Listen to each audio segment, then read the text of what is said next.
myaka ine ishize ashinze Zaniheza, Shima avuga ko rwari urugendo rutoroshye ariko kandi yaruboneyemo amahirwe abyaza umusaruro umunsi ku munsi. Kuwa 22 Gicurasi 2022 nibwo Shima Charles yasohoye indirimbo 24 ingana n'imyaka 24 yamaze hanze atagera mu Rwanda.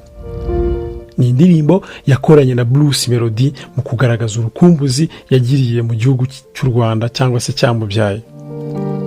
Nta jwi rya Shima Charles ryumvikana muri iyi ndirimbo, gusa niyo wanditse indirimbo asaba BRUCE MELODIE ko yayimuririmbira cyane ko ubwo yazaga mu Rwanda ku nshuro ya mbere muri 2018 yamenyanye n'uyu muhanzi bihagije.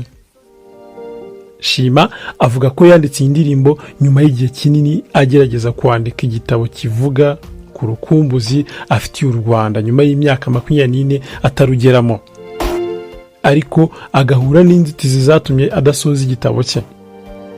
Uyu mugabo avuga ko abanyarwanda baba mu mahanga bakumbura igihugu cyababyaye, bityo ko iyi ndirimbo izabaherekeza mu gihugu cyose baza batekereza ku Rwanda.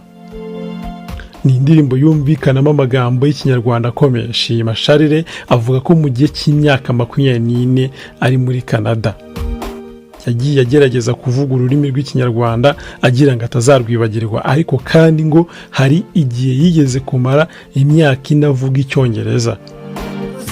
BRUCE MELODIE arimba iyi ndirimbo yishyize mu mwanya wa Shima Charles, avuga ko yagenze amahanga ariko ko nta hantu yasanze yakwita iwabo kurusha aho yavukiye mu Rwanda.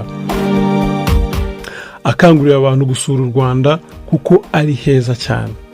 Avuga ko ku myaka 24 ishize yasanze u Rwanda ari rwiza, hari ibikorwa by'iterambere, abanyarwanda bakirana urugwiro ababaganye n'ibindi byinshi.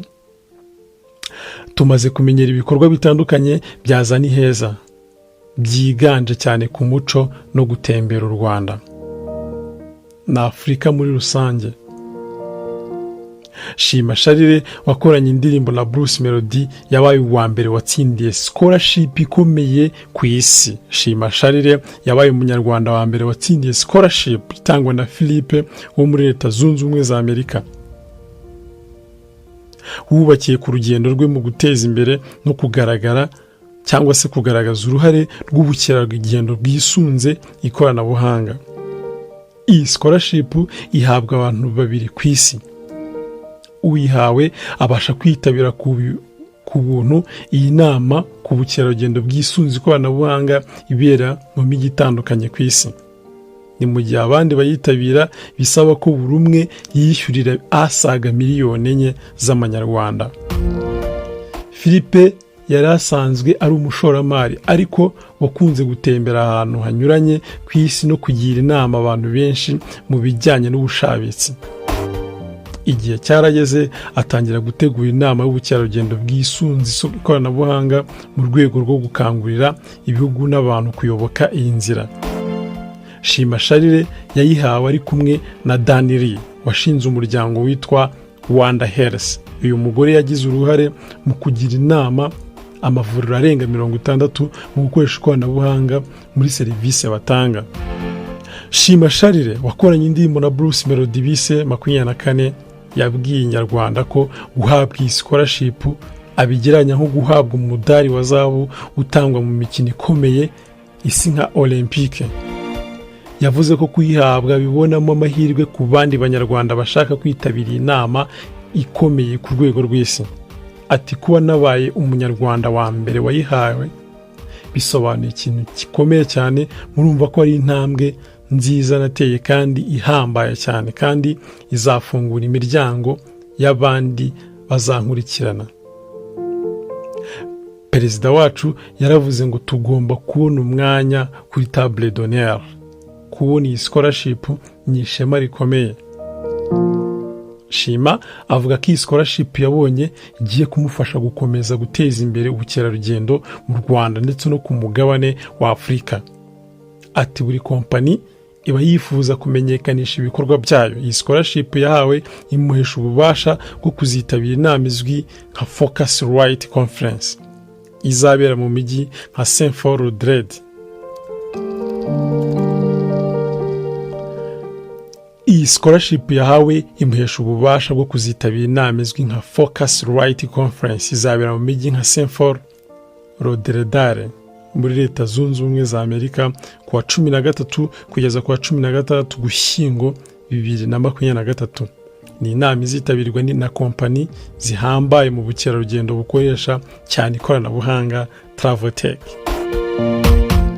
Muri uyu mwaka iyi nama iziga cyane ku mikorere y'ubwenge buremamo, kandi hazaba harimo abashoramari banyuranye bo hirya no hino ku isi.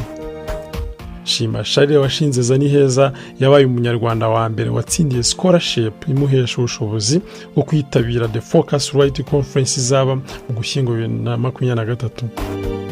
Ndetse azitabira ari kumwe na Dan Lee washinze Rwanda Health yatsindiye scholarship izamufasha kwitabira inama ikomeye ku bukerarugendo bwisunze ikoranabuhanga.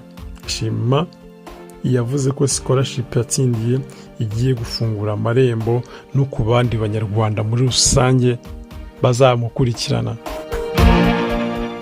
Akunze kumva official, turabashimiye. Dushimira kandi subscribe, like, comment, share. Dushimira udahema kudukurikira no kutwereka ko cyangwa se kuduha ibitekerezo bitandukanye. Ku gitekerezo cyangwa inyunganizi baduhamagara kuri 072 99 20 313. Waba uri mu bihugu byo hanze ukandika ikimenyetso cyo guteranya 50 72 99 20 313. Twibutse ko iyi nimero igaragara no kuri WhatsApp. Ifite imbuga zitandukanye aho ushobora kudusura ku Muri Chris kuri Facebook cyangwa se ku Muri Official kuri Facebook no kuri Instagram ku Muri Official. Turabashimiye. Hasta la vista. 24 ngarutseho